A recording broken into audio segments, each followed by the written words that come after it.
The clang of trays and the low roar of lunchtime chatter echoed through Camp Linden's mess hall, a cavernous space lined with fluorescent lights that made the linoleum floors gleam. Soldiers moved in practiced chaos, some rushing to chow down before drills, others lingering, trading stories of last night's antics. Reese Halden walked in like any other officer, her boots clicking against the polished floor, but the air seemed to shift the instant she crossed the threshold. She carried her tray with meticulous care, placing it down at the far corner table where she could see the entrance and the exit simultaneously. Every step, every movement was precise, but she made it appear effortless. Her dark hair was tied back in a no-nonsense bun, her sharp blue eyes scanning the room, nodding the Marines who stole glances at her. They didn't just look, they measured, weighed, calculated. Rumors had preceded her.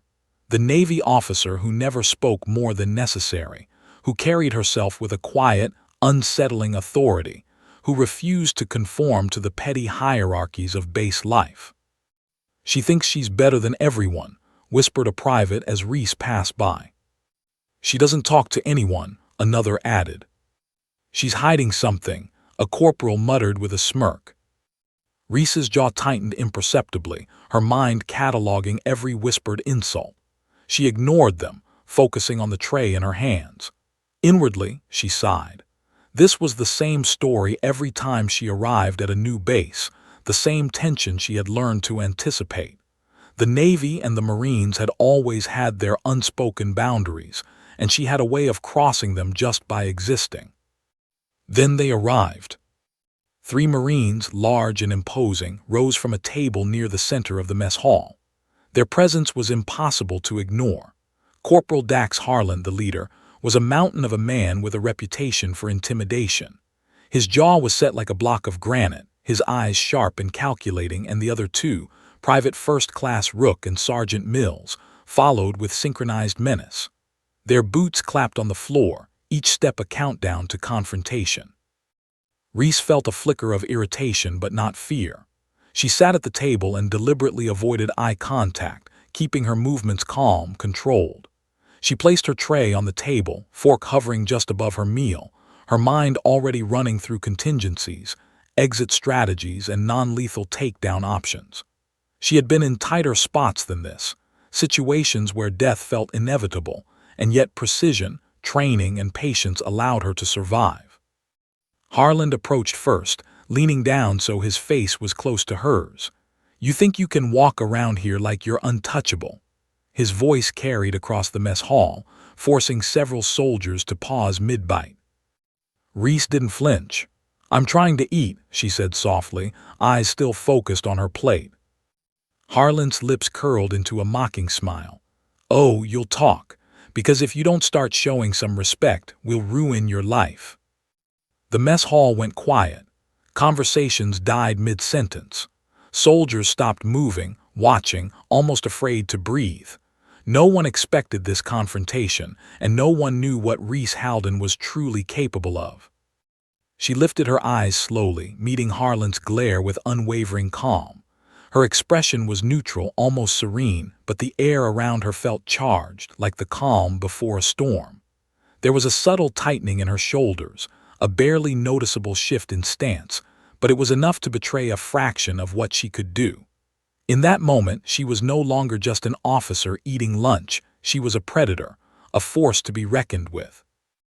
Harlan's smirk faltered ever so slightly. There was something in her gaze that didn't belong to a logistics officer, something disciplined, lethal, and precise. His confidence wavered, though he didn't yet realize why. "Sit somewhere else," Reese said quietly, her voice calm but carrying the weight of authority that made even seasoned Marines hesitate. Harlan leaned in closer, ignoring her words. He shoved a chair next to hers, blocking her exit. "Or what?" "Or you'll regret it," Reese replied evenly, a subtle undercurrent of steel in her tone. The 3rd Marine, Mills, let out a nervous chuckle trying to diffuse the tension, but it only made the air thicker. Reese's gaze shifted imperceptibly, taking in the positions of the Marines, the tables, the doors, the exits, every possible angle of attack. Not out of fear, but habit. Not out of uncertainty, but preparation. Harlan's hand shot out and grabbed her shoulder. It was an instinctive move to intimidate, to assert dominance. Reese's eyes didn't widen. Her fork remained poised, her other hand resting on the edge of the table ready. Her training kicked in, every muscle and joint aware of leverage, weight distribution, and timing.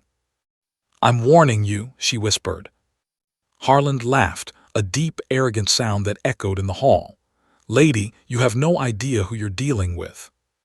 Reese tilted her head slightly, almost pitying him. "Neither do you." The mess hall was frozen in a tableau of suspense. Soldiers watched silently, some shifting nervously, others holding their phones, ready to capture what could become viral evidence of a confrontation gone wrong. Reese remained still, her calm unshakable, but inside her body hummed with readiness. She had anticipated every possible scenario and calculated the risks. She had been in firefights where hesitation cost lives, where seconds decided death or survival. She knew what she could do, and she also knew the cost if she revealed it here now. Harlan pushed harder. Reese's chair scraped slightly against the floor, but she did not move. Not an inch. Her eyes flicked briefly to the entrance, noting the position of base security, the lines of sight from the cafeteria windows, the placement of the kitchen staff. She had a plan. She always did. The first mistake, Harlan's last underestimation, was his overconfidence. In one fluid motion, Reese shifted her weight, twisting her wrist in a practiced maneuver, breaking free of his grip before he could react. His eyes went wide with disbelief. She hadn't even touched him with force yet, and already the momentum of the room shifted. Gasps erupted. Some soldiers instinctively reached for their phones, others froze, mouths open. A murmur ran through the hall, "She fights like a seal." And in that moment the entire dynamic changed. The Marines who had cornered her realized, too late, that the woman in front of them was not an ordinary logistics officer. Reese's calm, controlled presence masked a storm of elite training, lethal skill, and the capacity for precise, unstoppable action.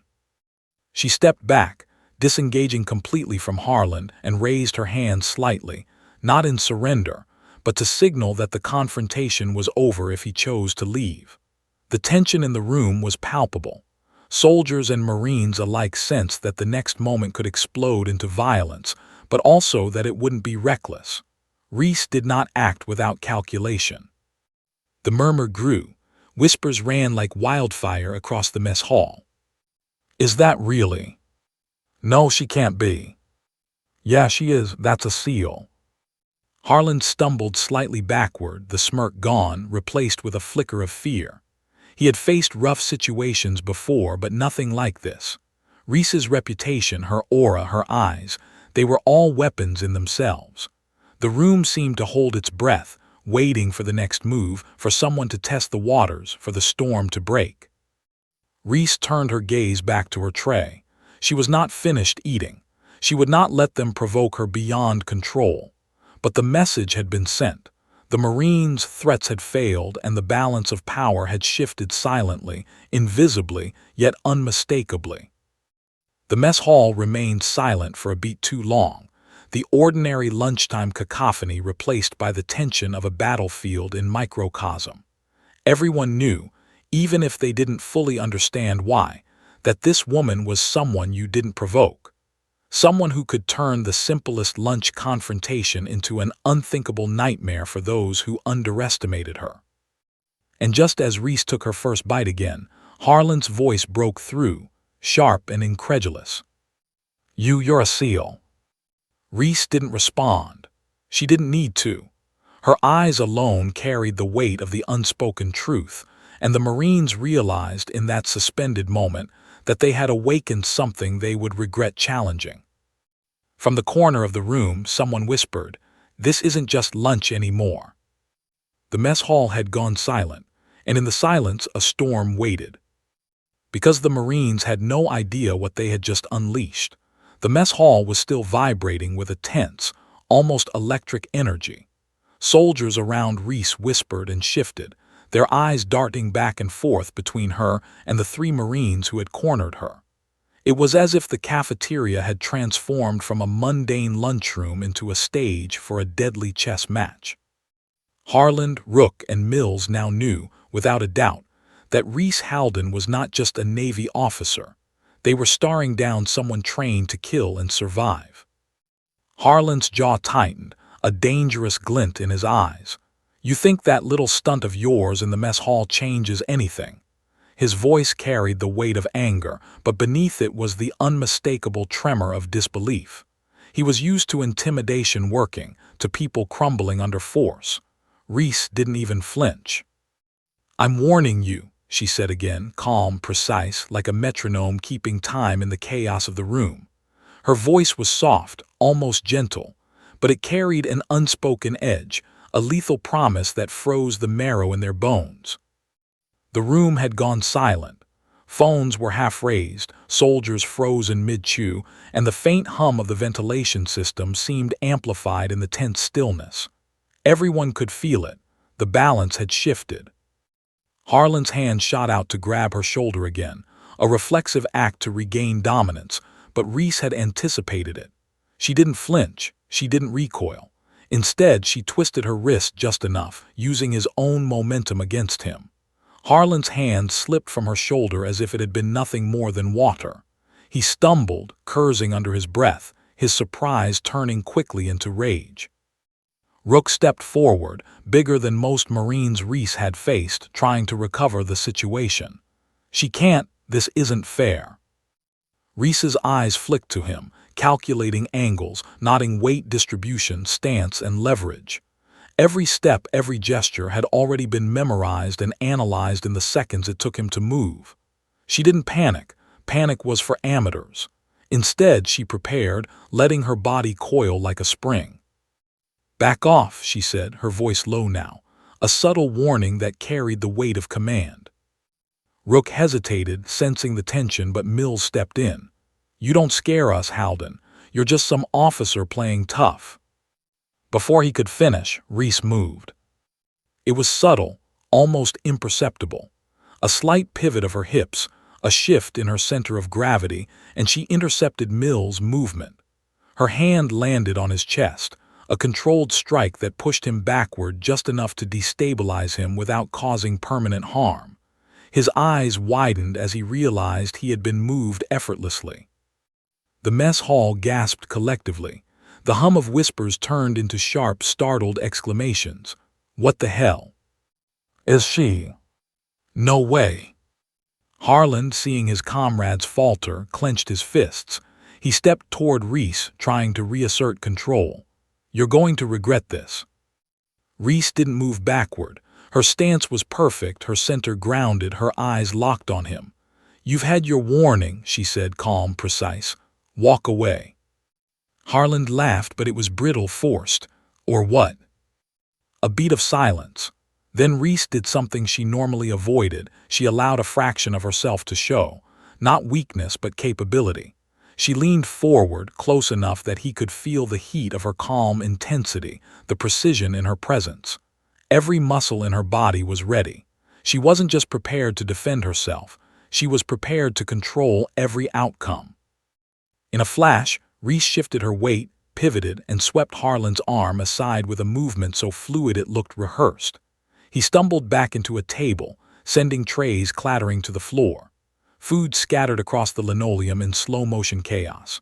Soldiers froze, some half standing, others clutching their chests in disbelief. The room's ambient noise had evaporated into an almost tangible tension, a pressure that seemed to hum in the fluorescent lights above. Rook lunged, finally committing to aggression, but Reese anticipated it. A precise sidestep, a shift of momentum, and she redirected him into a chair, sending it tipping with a metallic clang. Mills hesitated, unsure whether to intervene or flee, and Reese's gaze swept over all three Marines, calculating, anticipating, controlling. The whispers had become a low roar. "She's a SEAL," someone breathed. "No way she's not." Harland recovered first, rage spiking. He charged. Reese didn't panic. She pivoted, grabbed his forearm, and used his momentum to send him crashing into the wall. The impact reverberated through the room. Soldiers ducked instinctively, some grimacing at the sound, others unable to look away. Then Reese did something unusual, something human. She exhaled, slow and controlled, almost sad, like a silent apology for what was about to happen next. She wasn't cruel, but she was unstoppable. Harlan scrambled to rise, fury clouding his judgment. His eyes locked on hers, searching for fear, for hesitation. He found none. Reese's gaze flicked to the edges of the room, noting positions of everyone who could intervene, every exit, every object she could use if necessary. She saw the young privates frozen with phones in their hands, ready to record a fight they hadn't expected. She saw the officers, mouths slightly open, unsure whether to step in. And she saw the officers from security moving deliberately, calculating, waiting to see who would make the first real mistake. Enough, a voice finally cut through the silence. It was the base staff sergeant, mid-50s, a man used to controlling chaos, stepping between Reese and Harlan. He gestured sharply. "Step back, all of you." Reese didn't move. Harlan's lips curled, a sneer forming as he forced himself upright. "This isn't over." "No," Reese said softly, her voice carrying effortlessly over the tense room. "It's not, but I promise you this, walk away and it ends now." The Marines froze, reassessing. The realization dawned. They had provoked someone far beyond their expectation. Someone who had survived situations no ordinary soldier could comprehend. Reese's reputation, previously a whisper on the wind, now hung in the air like a palpable force. Soldiers exchanged glances, half in awe, half in fear. The mess hall that had been a mundane lunchtime routine had transformed into a stage of raw, kinetic tension. Every bite of food, every clatter of a tray, every nervous glance was now amplified by the knowledge that Reese Halden was no ordinary officer. Harlan stepped back, rage and disbelief warring on his face. For a moment he realized the woman he had threatened was not just a logistics officer. She was a predator, trained to survive, trained to control, trained to dominate. And she had done it all without breaking a sweat. Reese returned to her meal, calm, deliberate, as though nothing had happened. But the message was clear. She was not to be trifled with. Anyone daring to underestimate her would quickly discover the consequences. The room buzzed with tension, soldiers whispering, some afraid to even breathe, others stealing glances at their phones, unsure if what they had witnessed was real. As Reese picked up her fork and cut into her meal, she allowed herself a small, almost imperceptible smile. Not at victory, not at the fear she had instilled, but at the knowledge that she had maintained control, that she had sent her warning, that she had survived. The mess hall remained silent, the energy charged, the Marines frozen, the whispers alive. "She's a SEAL." "No way she's not." "Do you see what she just did?" Harlan glared at her, his fists clenched, his chest heaving. The realization had settled in. They had awakened a storm they had no idea how to face. Reese's calm, precise movements, her strategic mind, and her unwavering gaze had shifted the balance of power. And though she had not yet revealed everything she could do, she had made it clear. Anyone who underestimated her would regret it.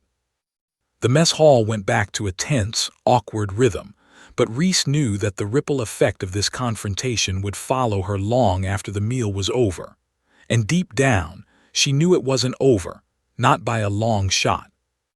Because the Marines had no idea what they had just stirred, the mess hall had regained a fragile rhythm, but the tension lingered like a storm cloud. Soldiers whispered cautiously, eyes darting toward the corner where Reese Halden sat with her tray. Even the cafeteria staff had stopped mid-serve, sensing the palpable electricity of the moment. No one dared to break the uneasy peace. But the Marines in her immediate vicinity, Harlan, Rook, and Mills, were anything but calm. Their bruised egos had not recovered from the display of controlled force Reese had demonstrated.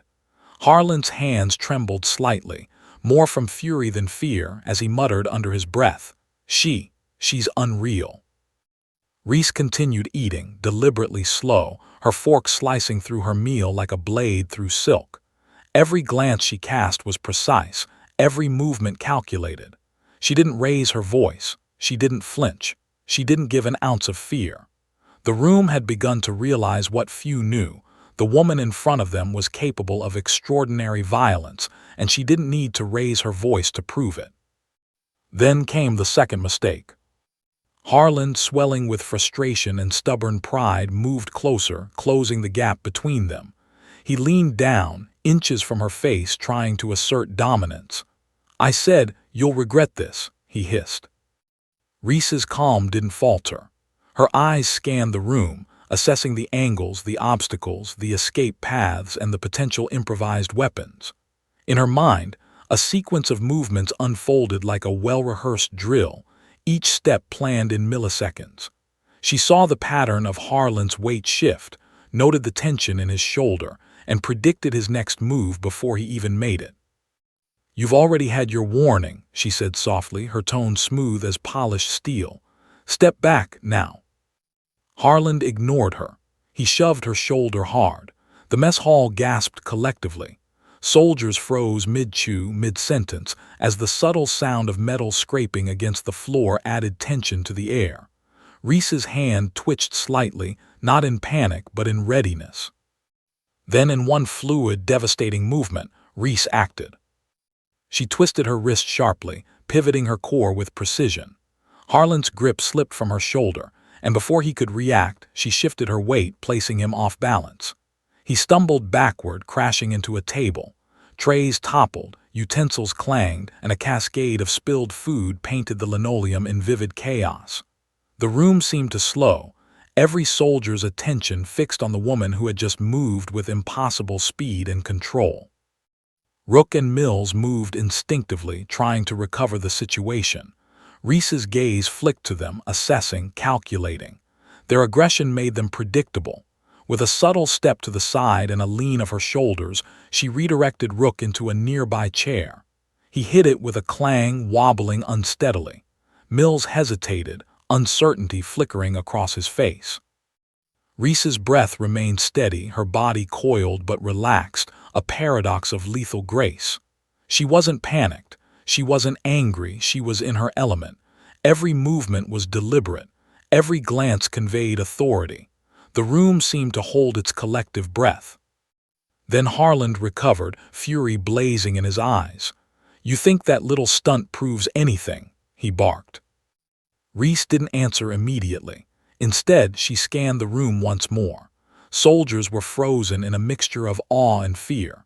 Phones hovered midair, capturing the moment that would undoubtedly circulate across the base, a viral testament to her skill. Officers were unsure whether to intervene or simply watch. Security personnel waited, hands on their radios, calculating risk. Harlan advanced, fists clenched. "You're going to pay for that." Reese exhaled slowly, almost regretfully, as though pitying him for the inevitable outcome. She had no desire to escalate unnecessarily, but she would not allow herself to be threatened, cornered, or undermined.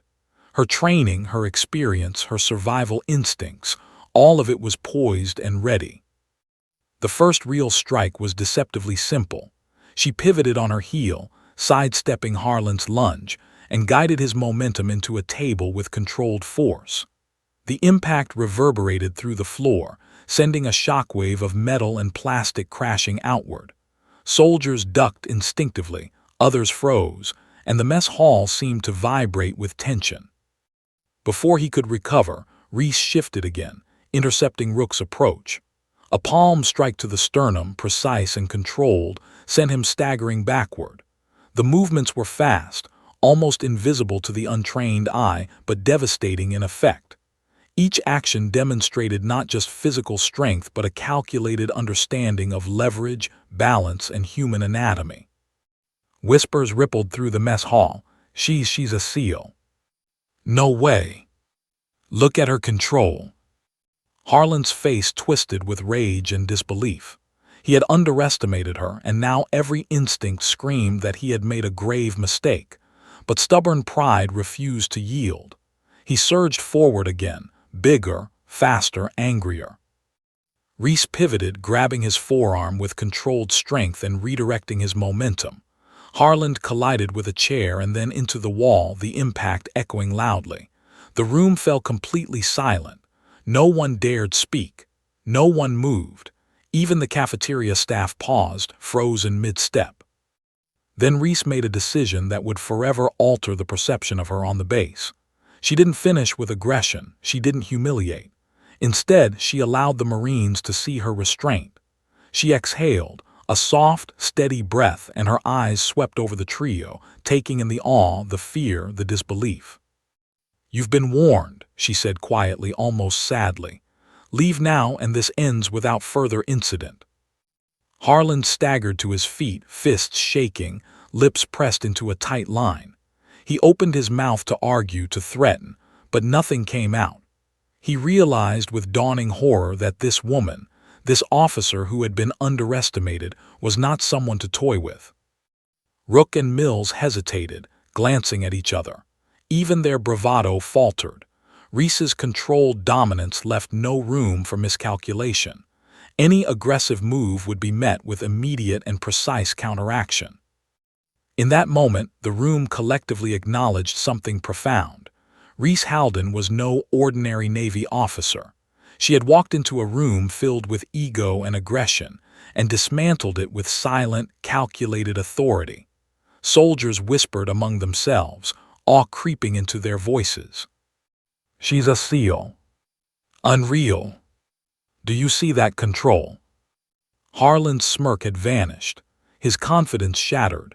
Every step, every breath, every twitch of his muscles betrayed his fear now. He had underestimated the calm storm before him. Reese returned to her meal, deliberately slow, deliberate. Her fork moved with precision, slicing through her food, but her eyes never left the Marines. She had sent her message. She was not to be trifled with.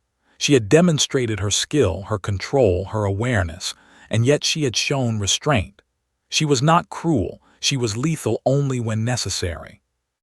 The mess hall had returned to a tentative rhythm, but the air remained charged. Soldiers whispered, eyes lingering on Reese. Phones slowly lowered, conversations resumed, but a low hum of awe and fear lingered in the air. Reese's calm authority had left an indelible mark on everyone present.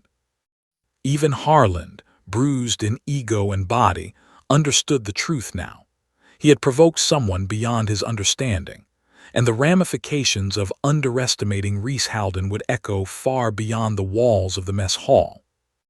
Reese's calm gaze swept across the room one last time, lingering briefly on the stunned faces of the Marines. The warning had been delivered. The power dynamic had shifted irrevocably, and although she had not yet revealed the full extent of her abilities, she had made one thing unmistakably clear.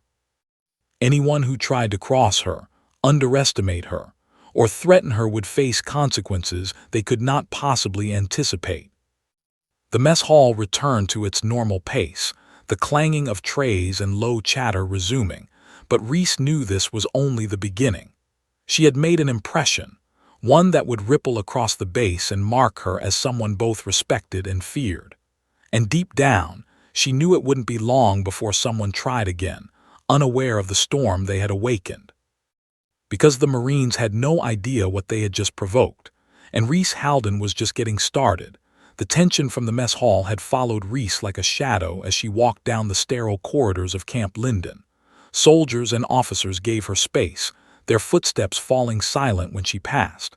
No one dared comment, no one dared challenge, at least not openly. The echoes of her confrontation with Harland and his Marines reverberated in their minds.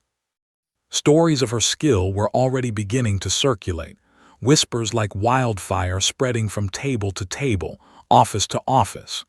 Reese had never sought recognition, yet here it was, inevitable and potentially dangerous. She was escorted by 2 officers, one on each side. Their posture was careful but neutral, trained not to provoke. Reese didn't speak, didn't acknowledge the murmurs of passing soldiers. Her mind was elsewhere. She knew that the confrontation in the mess hall, though controlled, had escalated her visibility. That visibility came at a cost. The doors of the briefing office opened with a dull thud. Inside sat Commander Julius Brandt, his posture relaxed but his eyes alert, scanning Reese from the moment she entered. Brandt was one of the few men on the base who knew the full extent of her background, a man who had served with her, who understood what she could do and what she had survived. He didn't flinch at her presence. He expected it. "You held back," Brandt said flatly, his voice a calm counterpoint to the chaos outside. He tapped a pen against the edge of his desk, each tap deliberate. "Good." Reese did not sit. She stood, hands clasped behind her back as her gaze swept the room. "They cornered me, sir. I tried to de-escalate." Brandt nodded slowly. "Everyone saw that. Most importantly, everyone saw that you didn't overreact. You maintained control." He leaned forward, eyes narrowing slightly. "But that's not the issue we're here to discuss." Reese's jaw tightened. "Then what is, sir?" Brandt's fingers tapped again against the desk. "Your file, Reese. It's not just your reputation that's at stake anymore. It's your history, your missions, the things you were never supposed to bring to light on this base." Reese felt the familiar tightening in her stomach, a blend of anxiety, anticipation, and instinctive alertness. Her past had always been a carefully guarded secret, classified, compartmentalized, and hidden behind layers of bureaucracy. No one here knew about the operations she had led, the missions that had cost lives, the choices she had been forced to make in the dark, under fire. Brandt slid a folder across the desk. Blacked out lines, red stamps marked top secret, and several classification levels that Reese recognized immediately. Her pulse quickened, not from fear, but from the recognition of power. She had spent years training, surviving, and maintaining control. The information in this folder was dangerous in the wrong hands, and now it was staring at her. "Reese," Brandt continued, voice quiet but firm, "if this spreads, it won't just be your career on the line. Every Marine on this base who has interacted with you will either fear you or challenge you." Reese swallowed, her eyes scanning the folder. She knew Brandt wasn't exaggerating. The mere mention of her SEAL background, even hinted at, could create chaos among officers and enlisted personnel alike. "I never wanted anyone here to know," she said quietly. "I didn't come here to make waves. I came to serve." Brandt's gaze softened slightly. "I know, but they've already seen enough. They've heard whispers.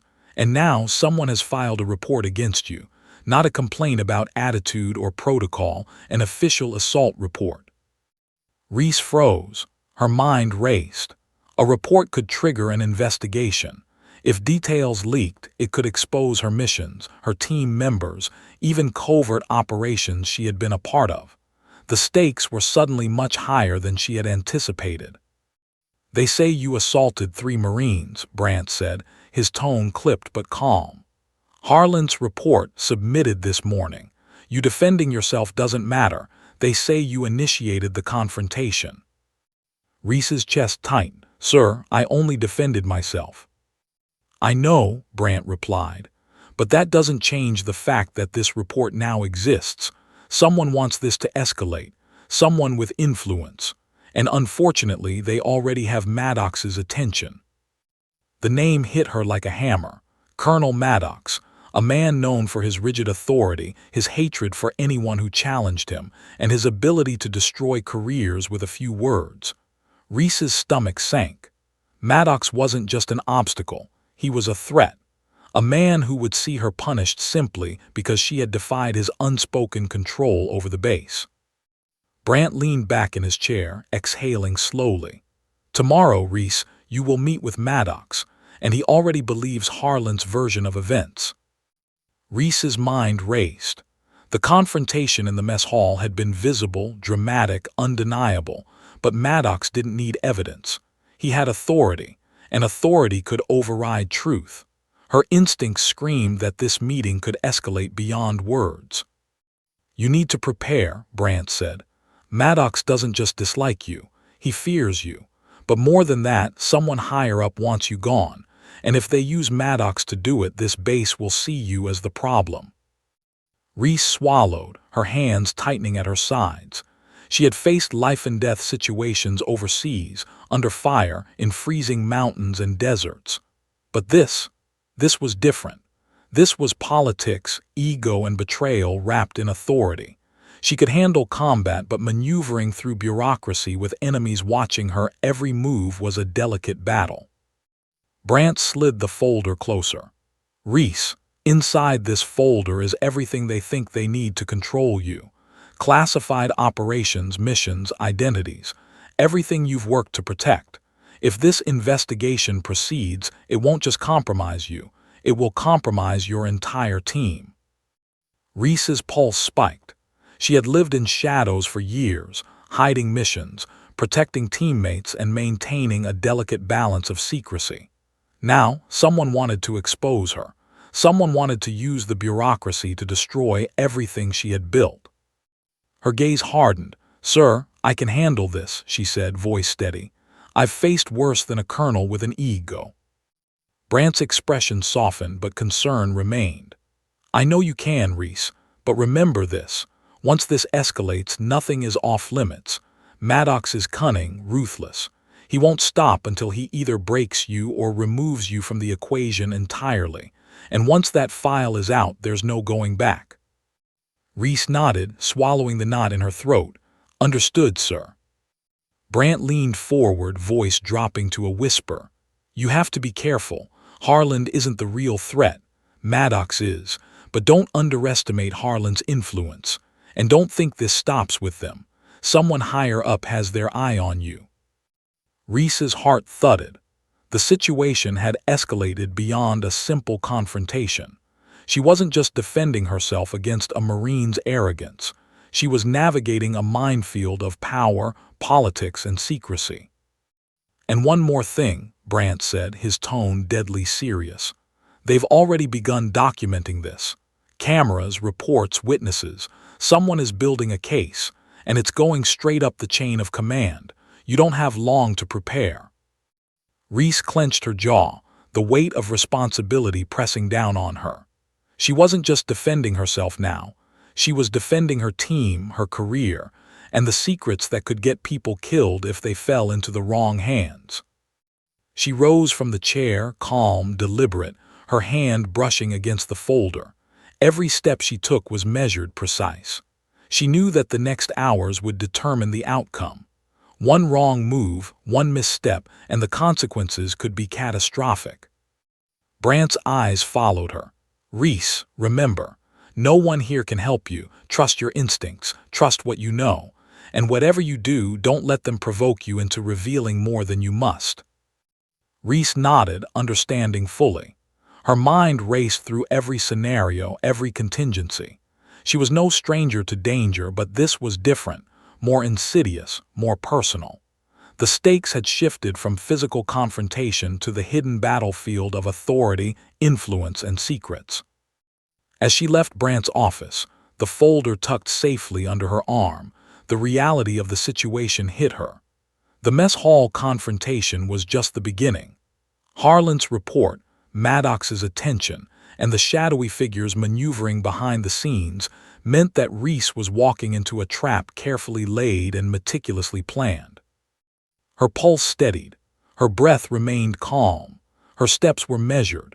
Reese had survived ambushes in hostile territory, night raids under enemy fire, and extraction missions where every second counted. Now she would survive this, because this wasn't just about survival. This was about strategy, deception, and exposing the truth. And deep down, she knew one undeniable fact. The next move she made could either protect everything she had fought for, or destroy her completely. Because in the world of classified missions and hidden agendas, knowledge was the ultimate weapon, and Reese Halden was about to wield it. The morning sun cut through the blinds of Colonel Maddox's office in sharp, angular streaks. The room smelled faintly of coffee and polish, yet the air was thick with tension, like the moments before a storm hits land. Reese Halden stepped inside, the folder tucked under her arm. Every step echoed against the polished floor, reverberating like a warning through the cavernous space. Maddox didn't rise to greet her. He remained seated, fingers steepled, eyes narrowing in icy calculation. "Take a seat, Lieutenant," Maddox said, his voice smooth, sharp, dripping authority. "You've caused quite a stir." Reese didn't move immediately. Her posture was deliberate, her gaze unwavering. The folder rested against her hip, a subtle reminder of the information she carried and the power it represented. "I'm here to clarify facts, sir," Reese said evenly, "not to cause stirrings." Maddox's lips curved into a thin, cold smile. "Facts, truth, in my world, Halden, those are luxuries. Appearances matter far more than reality, and the appearances from yesterday in the mess hall paint a very inconvenient picture." Reese's jaw tightened. She knew the game Maddox played. He didn't care about reality. He cared about control, reputation, and dominance, and she had unintentionally challenged all three. "You cornered 3 Marines. There's video, witnesses, and now an official report. They claim you assaulted them. Do you understand the gravity of that?" Maddox's gaze pierced through her, an unspoken threat vibrating in the silence. "I defended myself," Reese replied, steady. "I was cornered, threatened, and provoked. I didn't initiate aggression, Colonel." Maddox leaned back, his steely eyes never leaving her. "In their eyes and in the eyes of the chain of command, your version of events is secondary. What matters is perception, Lieutenant, and perception is power." Reese's mind raced. She had faced far more lethal opponents in hostile territory, enemy combatants, armed insurgents, life-or-death extractions, but Maddox was a different breed. This was a predator who hunted with bureaucracy, politics, and influence. And unlike her previous battles, the battlefield here was invisible, every move scrutinized, every word recorded. Maddox tapped the desk sharply, emphasizing the stakes. "You are talented, Halden. I won't deny that. But talent in the wrong place at the wrong time can be dangerous, not just for you but for everyone around you. Do you understand me?" Reese's eyes narrowed slightly, steady and unwavering. "Yes, sir, but I'm not the threat here." Maddox smiled again, this time thin and sharp. "Oh, I disagree. You are exactly the threat precisely because no one, not even you, fully understands the ripple your presence creates. And now, because of your actions, well, because of your defiance, you leave me with no choice." Reese remained silent, analyzing. Maddox never wasted words. Every phrase was a trap, a test, a subtle manipulation. The colonel's authority wasn't just in his rank, it was in the fear, hesitation, and uncertainty he planted in others. "You have a choice, Lieutenant," Maddox continued, voice low, deliberate. "Accept a formal reprimand, a transfer to a non-operational role, and this incident will vanish from official records. Your career will survive just barely. Refuse, and I will ensure this escalates through reports, investigations, and public hearings. You'll be stripped of command, your mission scrutinized, your team compromised. The reputation you've built, the one everyone whispers about, will be obliterated." The room went silent, heavy, and oppressive. Reese's pulse quickened, not from fear but from anticipation. She had survived worse scenarios overseas. She had faced death, betrayal, and the collapse of entire operations, but Maddox's ultimatum was different. This was an invisible battlefield, a war of influence, ego, and secrets. Reese took a deliberate step closer to the desk, her voice calm but cold. "You can't threaten me with my own history. You have no idea what's in that folder, Colonel. You have no idea what I've survived or what I'm capable of." Maddox leaned forward, eyes narrowing. "I understand more than you think, but you underestimate bureaucracy, Halden. Influence is more lethal than any weapon you've held overseas, and now it's pointed directly at you." Reese's fingers brushed the edge of the folder under her arm. Her mind raced through contingencies. Every word, every movement, every reaction had been anticipated, but this required precision unlike anything she'd faced before. One misstep, and Maddox would not just take the folder, he would weaponize it against her. "You can attempt to intimidate me with threats," Reese said, voice steady. "But I've lived under fire in the most dangerous theaters in the world, and I've always survived. This is just another mission." Maddox's smile widened slightly, sharp and thin. "Oh, I have no doubt of your capabilities in combat, but this isn't combat, Lieutenant. This is administration, oversight, and perception. And in this domain, your enemies have the upper hand. Consider carefully." Reese inhaled slowly, grounding herself. She had fought countless battles where every second counted, where hesitation meant death, where trust was a luxury she couldn't afford. Now, the fight was different. It required patience, cunning, and strategic manipulation. "I understand the choice," Reese said quietly, "and I will make it on my terms." Maddox raised an eyebrow, a glimmer of curiosity crossing his rigid demeanor. "Oh, and what exactly does that mean?" Reese didn't answer immediately. Instead, her eyes flicked to the folder, then back to Maddox. The weight of possibility hung in the room.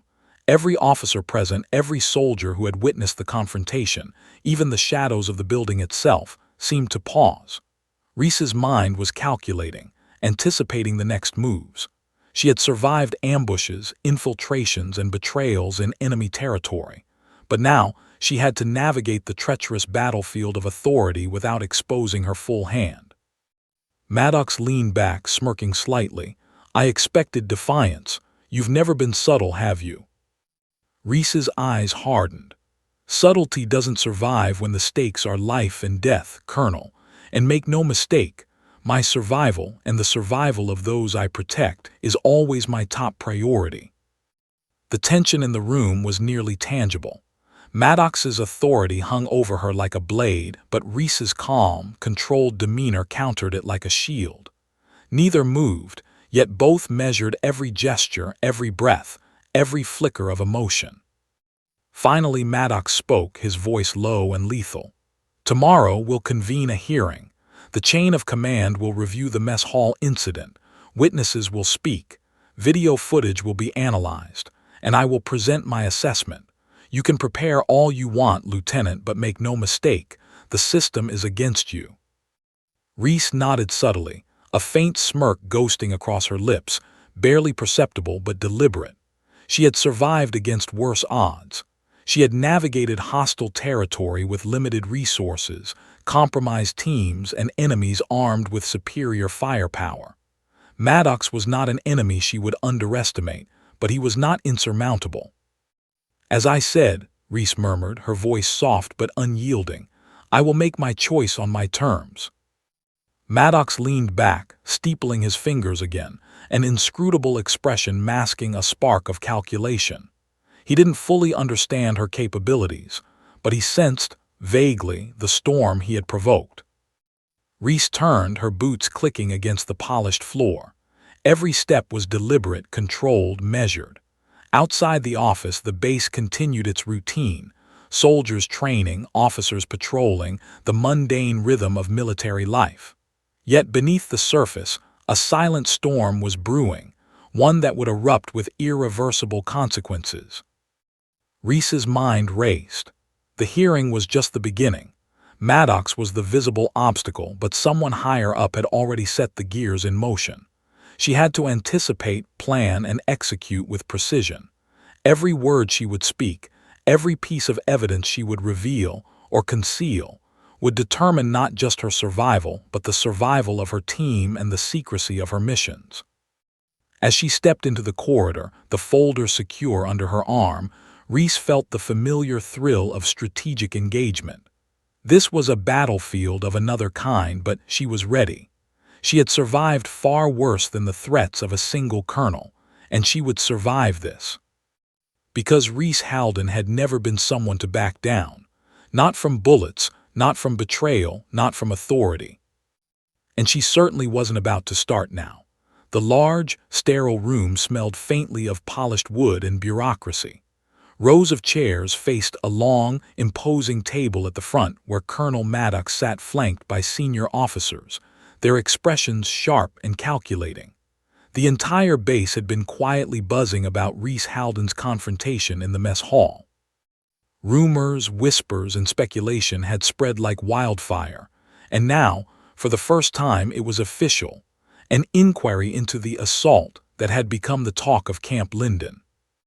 Reese walked in with measured steps, every motion deliberate. The folder was tucked under her arm, containing the classified details that could either destroy her or become her shield.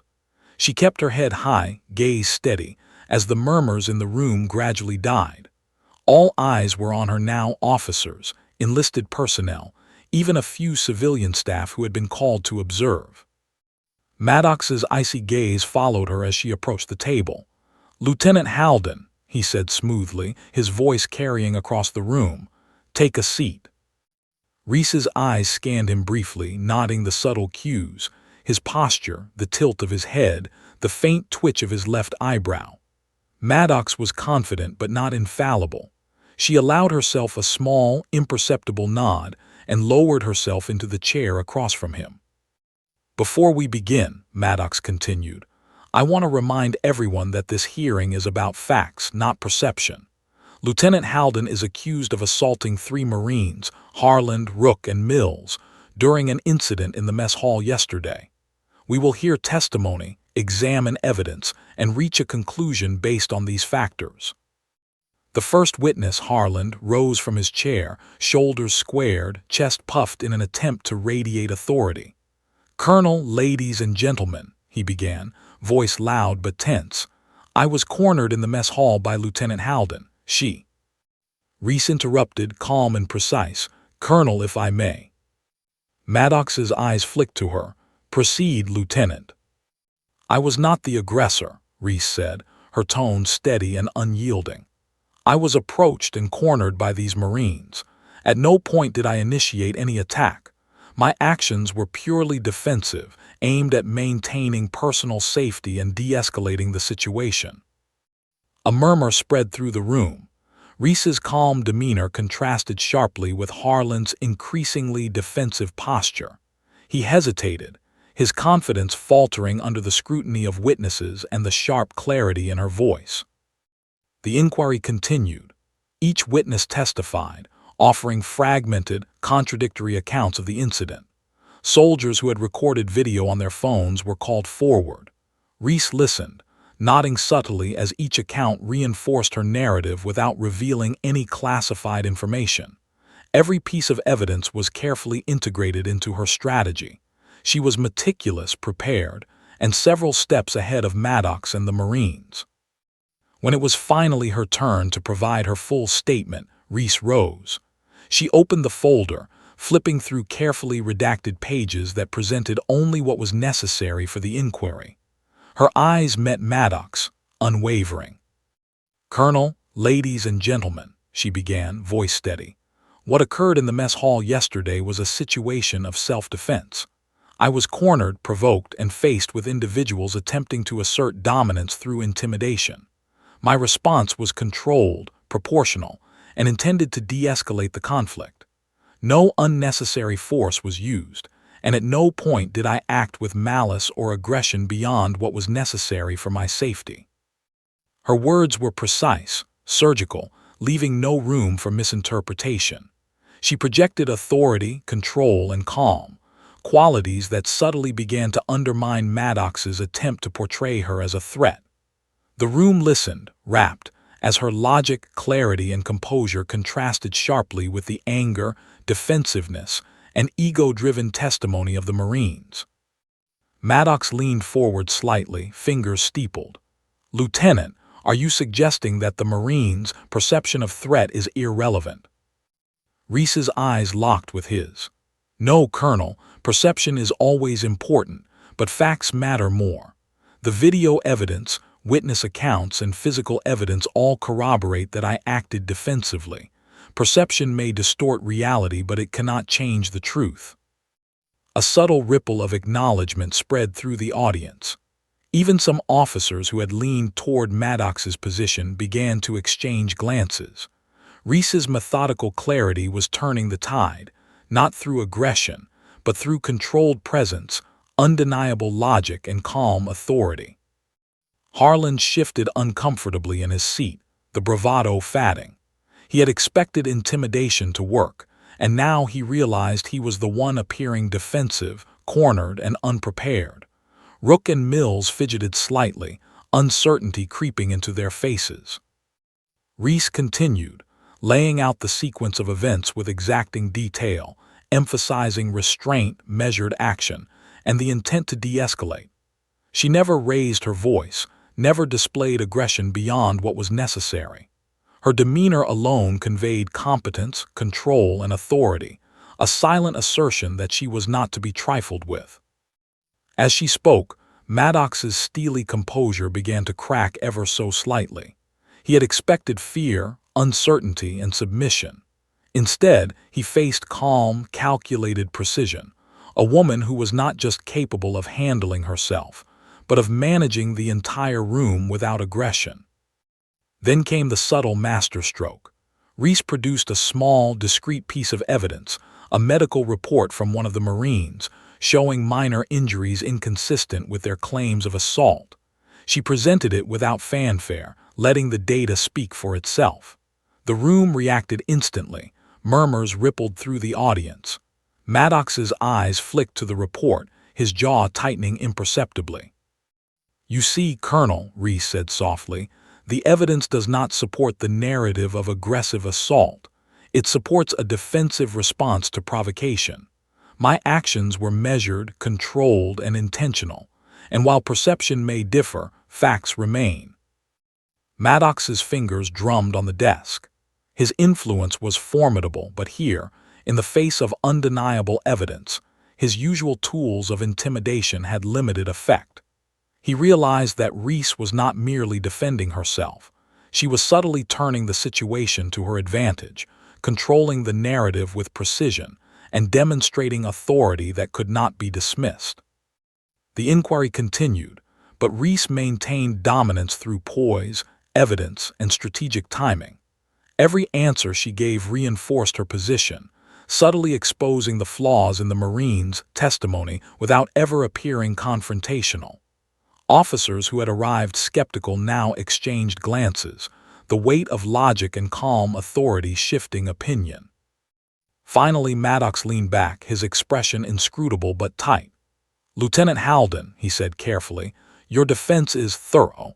But understand this, your career, your reputation, and your team's safety are still contingent upon the interpretations of the chain of command. The report may be reviewed, amended, or dismissed. Nothing here guarantees immunity from consequence." Reese inclined her head slightly, her expression neutral but resolute. "I understand, Colonel, but I also know that truth, clarity, and control cannot be ignored. My actions were measured and the evidence supports them. I am prepared to face whatever consequences come, confident in the facts and my intent." The room fell silent. Maddox's voice, the whispers, and the subtle tension all lingered in the air. Reese had not only survived the inquiry, she had subtly shifted the balance of power. Her calm, methodical presence had begun to undermine Maddox's narrative, exposing cracks in the chain of events he had tried to control. As she gathered her folder and left the room, the murmurs followed her. Officers whispered about her composure, her clarity, and the subtle authority she wielded without aggression. Soldiers exchanged glances, admiration and awe evident in their eyes. And behind it all, Maddox sat with a rare flicker of uncertainty, aware, perhaps too late, that he had underestimated Reese Halden. Outside, the base seemed to breathe again. Reese's boots clicked against the polished floor, measured and deliberate. She had survived the first round of confrontation, both physical and political. But deep down, she knew the larger battles, the unseen enemies, the higher stakes, the manipulations and hidden agendas were only beginning. Because in a world of authority, perception, and influence, the true fight was just beginning. And Reese Halden was already 3 moves ahead. The late afternoon sun cast long, angular shadows across the corridors of Camp Linden, stretching the base's disciplined order into a lattice of tension. Reese Halden moved with calm deliberation, the rhythm of her steps almost hypnotic, each one measured, precise, and intentional. Her mind was a battlefield of calculations, contingencies, and timing. The hearing earlier had been a controlled test of wills, and she had passed it, but she knew the true fight was only beginning. The murmurs of soldiers following the hearing had grown into quiet speculation. Reese had become the epicenter of attention, not just because of her confrontation in the mess hall, but because of the calm, undeniable authority she displayed in front of Maddox. Officers whispered about her restraint, her control, and the subtle power she wielded without raising her voice. But for every admirer, there were enemies plotting quietly in the shadows. Harland, Rook, and Mills had retreated, licking bruised egos, while Maddox seethed, concealing a rare flicker of uncertainty beneath his rigid exterior. Reese entered the operations office, her boots clicking against the polished floor. Inside, a stack of secure communications awaited her, a mixture of intelligence reports, base operations schedules, and personnel files. Her eyes immediately zeroed in on what mattered most: the subtle patterns, the weaknesses, the cracks she could exploit. Survival wasn't just about strength or skill, it was about awareness, about control, about knowing the battlefield even when no one else did. Her first step was to neutralize Harland, the brash Marine who had underestimated her in the mess hall. Reese didn't approach him directly. Instead, she allowed information to flow, subtle nudges in the right direction, carefully orchestrated circumstances that would expose his incompetence without overt confrontation. A misplaced memo here, a subtle suggestion to a junior officer there. Each small action was calculated to ensure that Harland's credibility would erode naturally, like a sandcastle against rising tide. Hours passed. The base seemed oblivious to the careful chess game being played behind the scenes. Reese moved quietly, analyzing, observing, anticipating. She noted Harland's patrol patterns, Rook's habitual arrogance in training drills, Mills' eagerness to report gossip to higher-ups, all weaknesses that could be leveraged. Every moment was an opportunity, every observation a potential advantage. By evening, Reese had already laid the groundwork for her countermoves, but Maddox remained a formidable obstacle. The colonel's reach, influence, and experience made him more dangerous than any physical adversary she had faced. She needed leverage, something that could shift perception decisively. That leverage came in the form of the very folder she carried, the one that held classified operational details that only someone of her clearance and training could interpret. Reese called Brandt discreetly, speaking in measured tones. "Sir, I need support. Not overt interference, but guidance on maneuvering the chain of command subtly. Maddox is attempting to manipulate perception, but there's room to counter without exposure." Brandt's voice crackled with restrained approval. "Reese, you've anticipated this better than anyone I've seen in years. Keep moving carefully. The threads you're pulling will reveal cracks, but one wrong pull and it could unravel entirely." "I understand," Reese replied, her tone calm, but her mind was already calculating sequences ahead, predicting Maddox's responses, the Marine's reactions, and the inevitable ripple effects. By late evening, the scene was set. Reese maneuvered a controlled, accidental encounter in the officers' lounge. Harland, attempting to assert his authority over junior soldiers, misstepped, following misinformation Reese had carefully planted earlier. A minor protocol violation drew Maddox's attention, forcing him to confront Harland directly.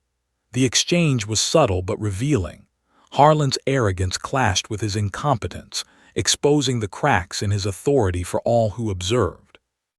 Reese watched from a distance, a faint smirk crossing her face. Every step had been calculated, every reaction anticipated. She wasn't just surviving, she was reshaping the battlefield.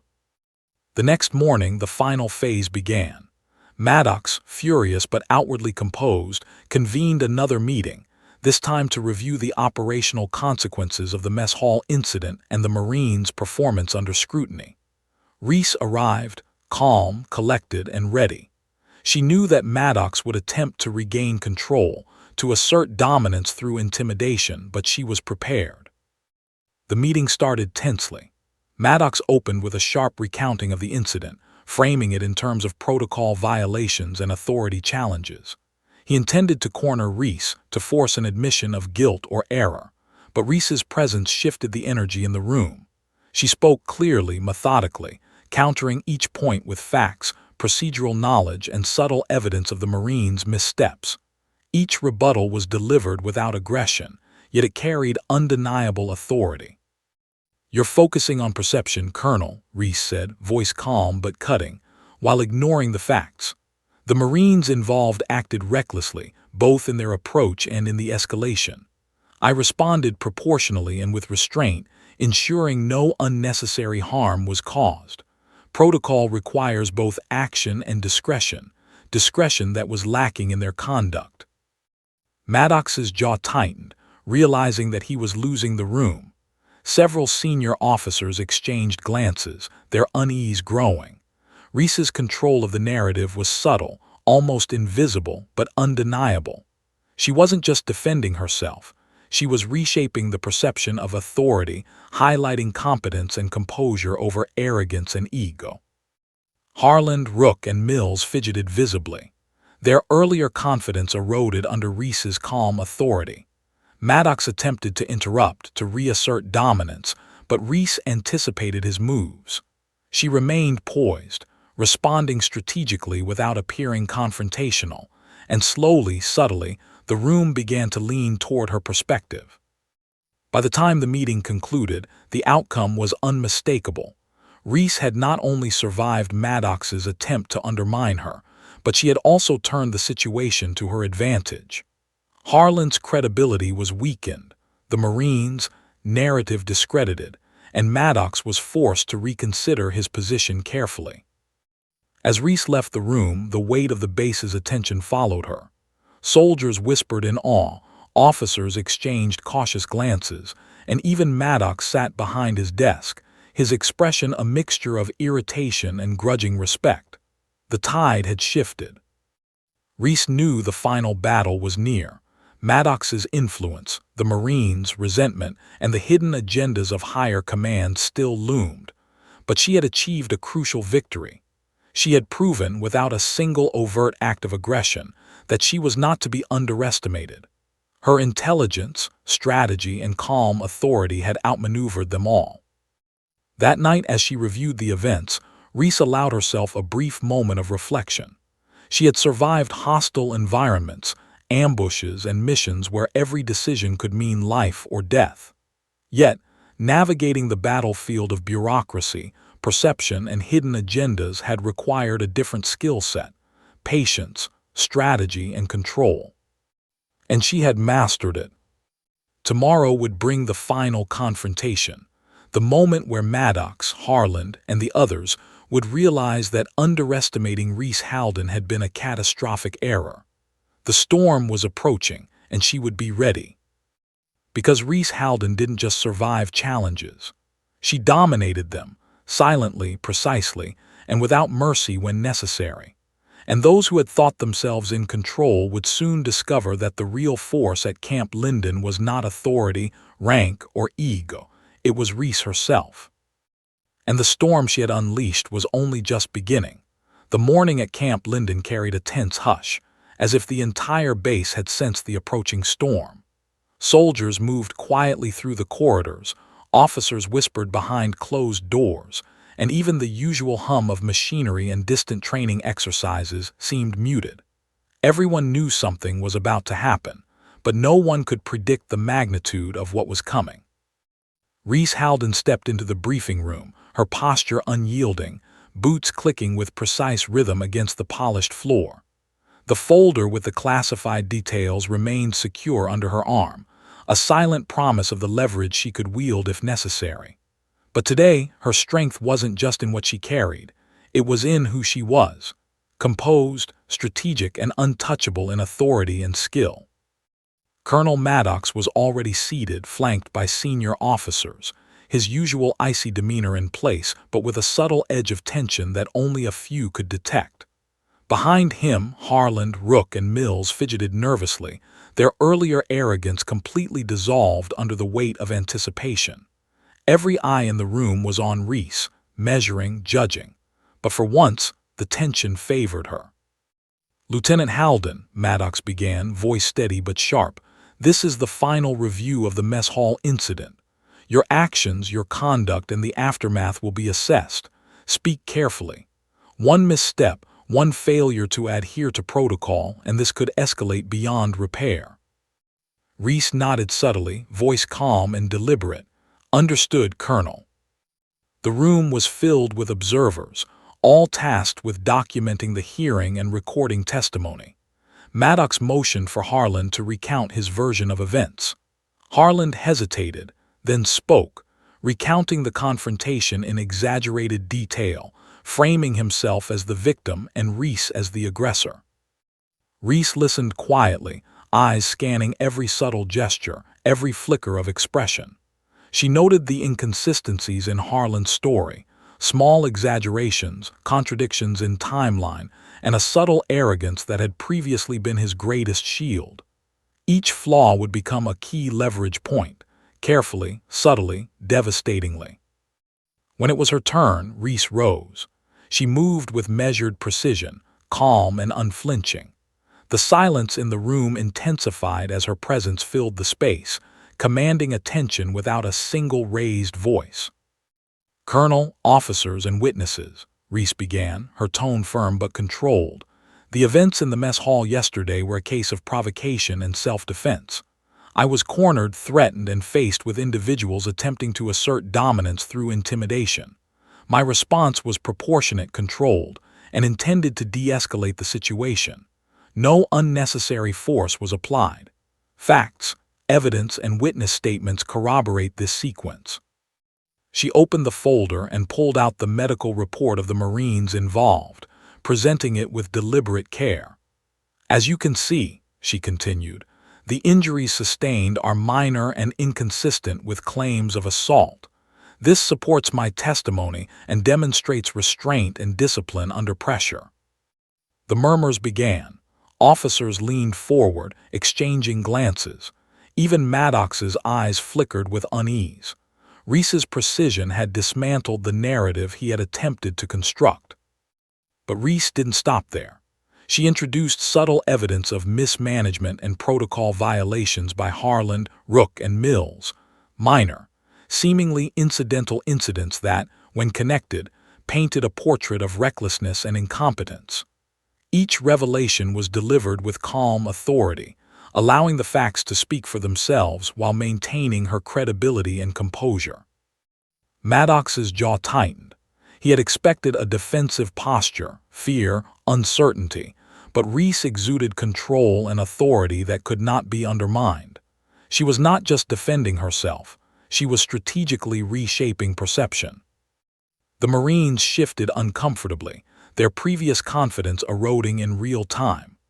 Harlan's attempts to interject were met with calm, precise responses from Reese, exposing contradictions and weaknesses in his account without ever raising her voice.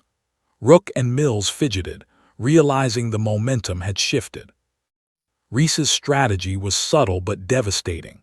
She let the facts, the evidence, and her composure dismantle the opposition. Maddox could not openly challenge the evidence without undermining his authority, and he could not dismiss her without exposing the flaws in his own judgment. Then came the final stroke. Reese allowed a quiet but pointed remark. "Colonel, while I respect your authority, I must note that leadership is not defined by intimidation or ego. It is measured by fairness, accuracy, and discipline.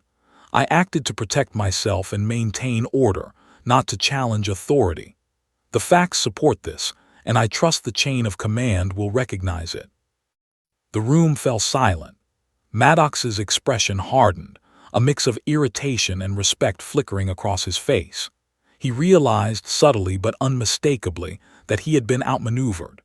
The Marines' earlier attempts to intimidate her had failed, their credibility now questioned, and Reese had maintained control without a single overt act of aggression beyond necessary self-defense.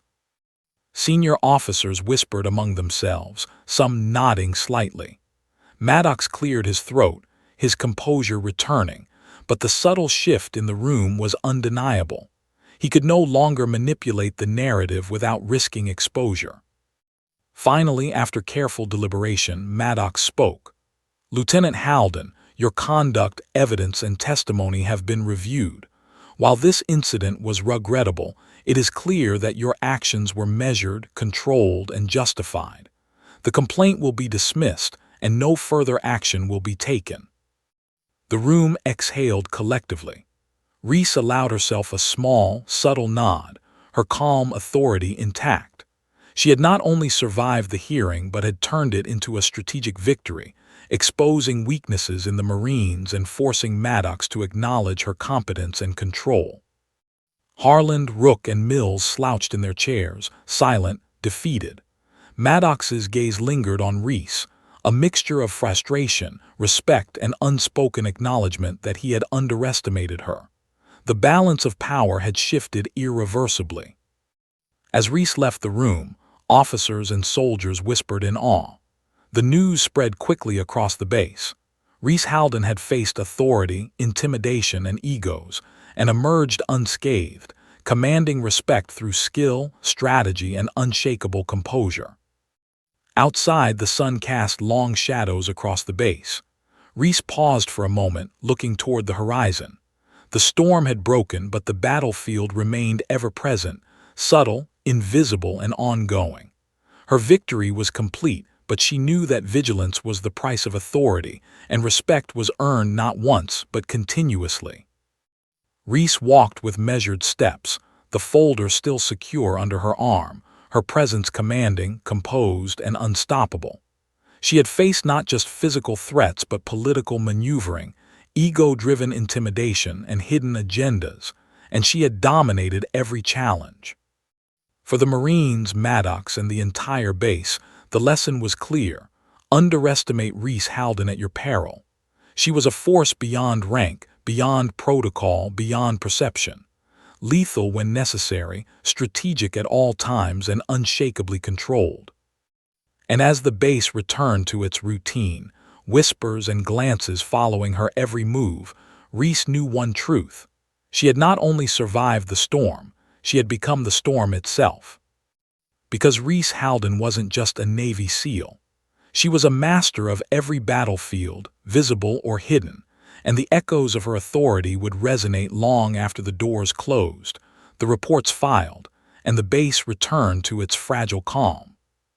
The storm had broken, but the legend of Reese Halden had only begun.